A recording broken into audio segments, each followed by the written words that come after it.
இருக்குங்கிற கஷ்டப்பட வேண்டியங்கிற அவசியம் இல்ல. நான் ஒரு சின்ன ஒரு சிம்பிளான விஷயம் அதுல நீங்க பண்ணாலே இதை வந்து ஈஸியா கண்டுபிடிக்க முடியும் உங்களால. நல்ல நோட்டா கள்ள நோட்டான்னு அது வேற ஒண்ணும் இல்ல.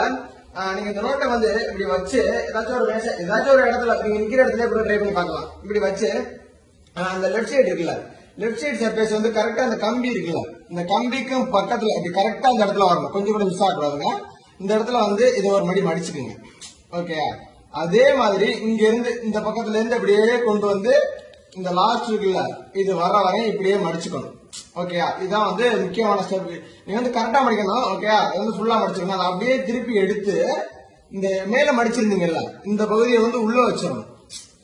உள்ள வச்சுட்டு இது மேல இருக்கணும். ஓகே, இதுதான் ரொம்ப முக்கியமான விஷயம். இது வந்து முக்கால்வாசி தான் இருக்கும், ஃபுல்லாலாம் இருக்காது. இப்படி வச்சு முடிச்சதுக்கு அப்புறம் என்ன பண்ணணும்னா கரெக்டா உங்க கைய வந்து சென்டர்ல ஒரு குத்து. ஓகேயா, மேல ஒண்ணு கீழே ஒண்ணு. இது வந்து கரெக்டா இருக்கணும். 3 தான் பண்ணணும், அதுக்கு மேல பண்ணக்கூடாதுங்க.